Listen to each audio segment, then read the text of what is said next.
Lalaking pasahero kalit nga namusil sa iyang mga kaubang pasahero sud sa minibus nga iyang gisakyan gikan sa lungsod sa Sibonga. Usa ang patay samtang tulo ang samaran dihang namusil kini pag-abot sa Barangay Balud sa lungsod sa San Fernando. Si Leslie Caminade Vistil mo'y nag-una sa dapit nga nahitabuan.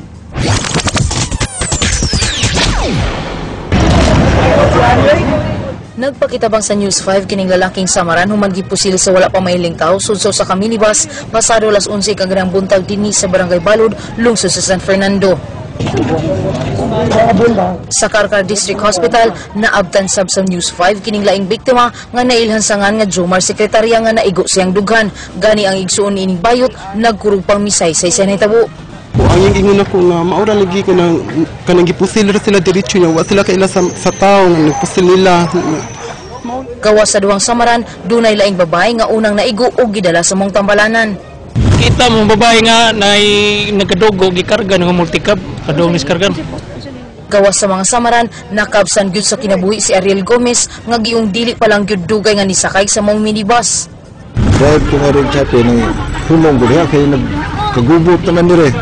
Oh, di apil sa kugdagan nga to ako magtuong ako din anak dire mo na kuan eh.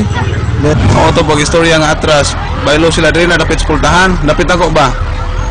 Moto iti pusil din siya dito, yang ipusil din ha. Ang iyang kauban kadagan man mo pikha sa may usap.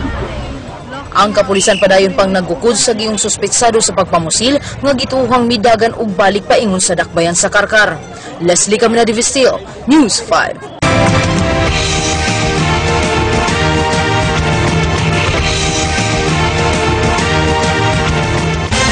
Nagkadaiyang sitwasyon ang giatubang sa mga butante sa dakbayan sa Sugbo sa ilang pagbutar karong adlaw. Andrea Patenia, Sugin Limi. Asa di paglista inyong mga pangalan? Usa sa mga problema nga di gyud mawagtang matag eleksyon mao ang pagkawagtang o pagkasaag sa mga ngan sa mga botante. Dinhi sa Guadalupe Elementary School, naghuot ang mga botante dinhi sa precinct number booth aron magpatabang sa pagpangita sa ilang mga presinto. Ang magtiayong bayaw gikapoy nagtuyok-tuyok sa pagpangita kung asa sila makabutar. Ha? May number namo wa dito ang mungan. Nga, ganina lang kagatuyok-tuyok. Kami duha. Kapoy tiguang nagunta. Si 26 na edad, butar lagi hapon. Amo silang gitultulan sa ilang presinto ug nasayran nga nasaag ra di ay ang ilang mga ngan. Kadtong wa na gyud nakit-i ang ilang mga pangan, gipasabot sa COMELEC nga basin ug na-deactivate na gyud ang ilang registration. Maaaring butante sila pero na-deactivate yung kanilang registration dahil hindi sila nakaboto noong 2010 barangay election at saka noong nakaraang May 13, 2013 elections. Laing problema mao ang kalisod sa paglakaw sa mga senior citizens ug PWDs. Diin ang uban maglisod na og saka sa hagdanan. Gani katong di maka-afford og mga wheelchair gipang ba sa ilang mga kabanay. Dunay mga presintong hapsay ra, dunasay nagkagubot. Ang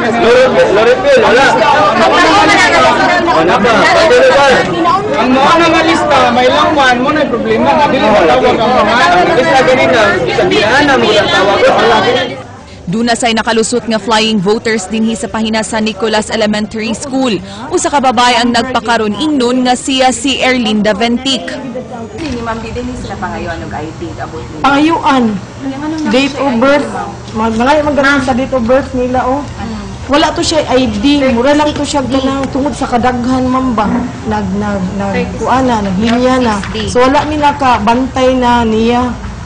Matod sa BET nga pag-abot sa tinud-anay nga Erlinda Ventic, gipangayuan nila kinig ebidensya pagpamatuod nga wa siya ng limbong. Dihang duna na kini napakita, gipabutar nila kini. Kung dunay mga butanteng sigurado na sa ilang mga butaran, duna say uban nga wa pagihapon kahibaw kung kinsa nga nang isuwat bisan og naglinya na sa gawas. Akin sa may butaran? Wala pa. Wala pa. So unsa man ni magpili lang ka ika. Napili lang ko. So man ni mo pili? Ay, magtanga di mo shade. Ha? I-shade di mo. Di man na shade, manual man na. Manual aw, pwede nga po. Andrea Patenia, News 5. Gisuhid sa News 5 ang pipila ka mga lungsod sa habagtang bahin sa lalawigan sa Sugbo, sukad pa kagahapon. Leslie Caminade Vistil, Sugin Limi. Nangabot ang di mo menos 30 ka mga sahop sa na-forsan sa pipila ka mga barangay sa lungsod sa San Fernando kagahapon sapon. Gimanduan na mga grupo sa Comelec sa pagmintinar sa kahapsay ug kalinaw sa mga lungsod atol sa pinili ay karong adlaw hangtod na sa pagdeklarar sa mga mananaog. Mubak upsab sila sa kapulisan. Kami sa support para sa PNP just in case na hindi na nila makaya yung mga tao dahil naubusan sila. So we are here to ensure and help na rin to ensure to have a honest and orderly, peaceful and safe. Yan mahalaga daw, safe election this barangay election.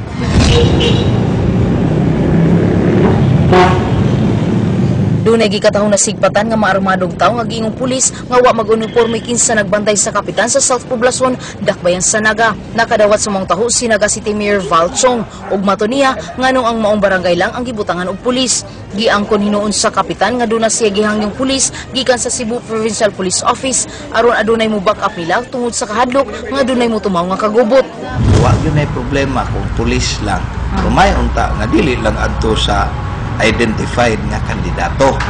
Alarm lang ni nganong adto man dito. Mao na nganong ari sa moa. Kani ma'am, ang South Poblacion yun noon, murag init-init gamay tungod si Mayor kapil-apil man gud. Sa barangay Minulos sa lungsod sa Barili, nasakpan ang milansar sa pagkakapitan nga si Nimenso Limbaga nga nanunulog 10 ballots nga dunay kwarta. Duha ka residente ang mitumaw ug mipatuod niini. Gisuwayon ta sa News 5 nga kuhaan sa iyang habig ang kapitan aron matubag ang aligasyon apan way miatubang kanamo. Oh, sekretary siguro nila gihataw mo dito kay maro may gikuan nila. Tungod sa pagkamatay ni Konsehal Gumersindo sa Banal sa barangay Manatad sa lungsod sa Sibunga, wa mahadlok ang iyang anak nga si Rodel aron mo imupulis ang amahan pagdagan sa gibiyaan ni ining posisyon. Gusto niyang ipadayon ang nasugdang pagserbisyo sa katawhan. Siya may nagda sa peace and order diri sa barangay. So siguro mo na akong ipadayon nga ri aron ang mga katawhan di mabalakan lang po. Leslie Caminada Vistil, News 5. Tulo pa mga construction workers na dakpan sa mga sakop sa Marigondon Police Station human nakalapas sa liquor ban. King Perez, Suginlimi. Ang maong mga dinakpan mao silang Alden Batolabang at taga Sitio Kagudoy, Barangay Basak, Dakbayan sa Lapu-Lapu, uban niya magsuong Jomar og Jovelito Briques nga lumad nga taga Barangay Liki sa lungsod sa Sugod. Giingong samtang nagroving ang kapulisan, nakita nilang nag-inom daplin sa danang tulo. Pasakaan sila og kaso subay sa kalapasan sa Comelec Resolution 9715 Section 261 kun pagdili sa pag-inom sugod sa usa ka adlaw sa di pa piniliay. Para ko ng mga papilis para sa tukma nga kaso nga ipasaka nila unya ng mga martis sa Buntagay. Unya sa Lunes, kuan man, holiday man kay election man. Apan depensa sa mga dinakpan nga wa sila nasayod nga dunay liquor ban. So wa gyud mo nasayod sa sukad ang liquor ban. Wala. King Perez, News 5. Pipila ka mga taga-Mabolo nga senior citizens o persons with disabilities nakapahimo sa labing unang pagpahigayon sa accessible polling place nga gipahigayon sa usa ka dakong mall sa may North Reclamation Area. Andrea Patenya, Suginlimi. Nagmalampuso ng pagpahigayon ug accessible polling place kun APP sa SM City Cebu alang sa mga senior citizens ug persons with disabilities kun PWDs karong adlaw.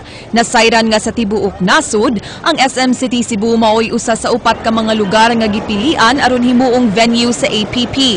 Mismo silang COMELEC Commissioner Grace Padaca ug Regional Director Temi Lambino ang miduma sa pagpahigayon ni ini kaganiha. Sa 75 ka senior citizens ug PWD sa Barangay Mabolo nga gipili aron mosalmot sa APP, duha ra ang wa makatunga kay dunay gipamati sa lawas. Apan kadaghanan sa mga nakabutar sa maong programa, mihangup sa bag-ong proseso kay gawas nga mingaw ang venue bugnaw pagyud. Okay ra kay bugnaw man. Pero na problema ko gawa ko mauban sa grupo bitaw. Kaya nga naman, ma'am. Na masahe naman mingari. Mato di Commissioner Padaca, tungod sa kalampusan si APP, plano nilang ipadayon kini sa sunod nga piniliay. That is really our target because we are already required by law yung Republic Act 10366. Kasi dati, dapat sa eskwela lang nagbobotohan. But with that law, we are given an authority to establish it in other places where it will be more comfortable and easy for our senior citizens and persons with disability. Samtang daghan sa mga senior citizens ug PWDs nga way labot sa listahan sa APP, nangasaag sa SM kay nagtuong alang kini sa tanan. Yung ano ni Diretso man mo diri? Kaya ingon man sila nga, ang senior citizen are diri sa SM. Yan diri lang sa mi, kay gapon diri ba yami nga, ang senior citizen are diri ikuan sa, kuan, alis sila mo butar diri ba? Sa SM. Anong naabot ka diri sa SM? Mama si announce sa kuan. Sa? Radyo ba? Sa radyo? Oo. Pero ang pag-abot ni mo, asa man siya ka nga presinto dapat mo butar? Abiliana. Tungod ni ini mipasalig si Commissioner Padaka nga mas palapdan na ang APP sa sunod nga piniliay aron mas daghang mga senior citizens ug PWDs ang ilang ma-accommodate. Andrea Patenia, News 5.